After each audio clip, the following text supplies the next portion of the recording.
Todd, extensive time spent on the PK with you doing the majority of the teaching.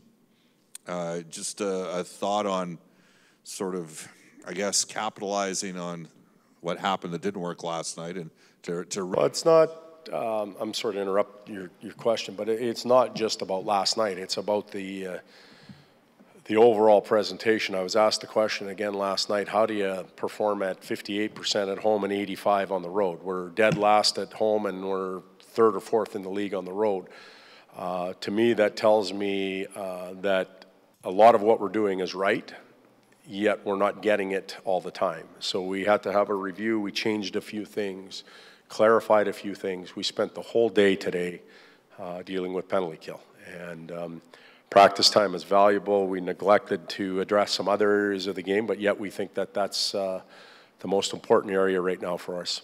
You had, I believe, 7 forwards that were, including 4 centers. Would you be appreciative or want a player that's not in that group, that's maybe trying to find himself a bit here, to push hard to get on the PK?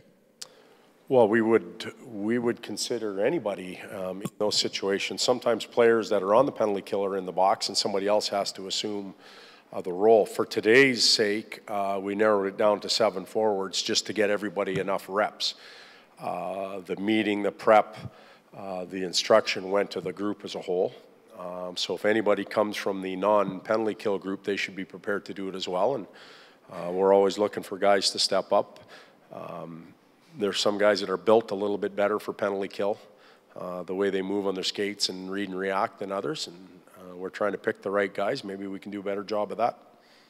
You look at the team overall, its last 6 or 7 or 8 games, it's on the upswing. A lot of things are improving, yet the gap that was 6 points 7 or 8 or 9 or 10 games ago is still 6. How do you keep them from sort of not being disheartened by that? We continue to talk about the process, coach's word process. We try and get them to improve every night. We try to make sure they're prepared to play the next game. Parking good and bad games right now is real important. And the last time I used that descriptor was in the playoffs. We're in the playoffs now. You know, we talked about the ability, the dog days, and to write off bad games. We don't have that luxury. We're in the playoffs right now, so we got to park bad ones, park good ones, and move on. And that's all we can do. Todd, just looking at tomorrow night's game against the Jets, I know there's offensive firepower on both sides. In your mind, do you think it's going to be a much tighter game given that you guys have had some practice time, or do you think it could be another barn burner? You know, we've, again, last night we scored 3 and lost, and that's happened too much with our team. So from my perspective, from our team, I'd like to see us tighten things up and not give up as much. And I think the offense will continue to be there, and it'll come. But I don't think it's going to come in the form of the number 5 on a nightly basis, and we've been giving up 4. So we have to tighten up. I don't know what Winnipeg's going to do or how they'll react, but we do need to tighten up. Our 2 games post-Christmas, we've given up 8 goals. Todd, Puljujarvi played the most he's played all year in a single game, and he also – is that a situation where you're hoping he sparks that other line, or what? Well, that's a good observation. I thought when he went on that line, it got going. Connor's line was creating a number of chances.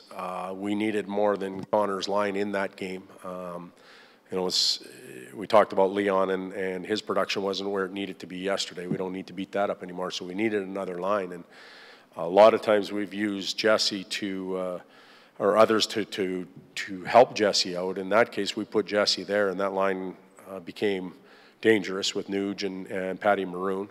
You know, I think there's probably some people that thought he was demoted. I thought it was a promotion to try and get a line going, and he responded. We were able to get some offense off of him and that line.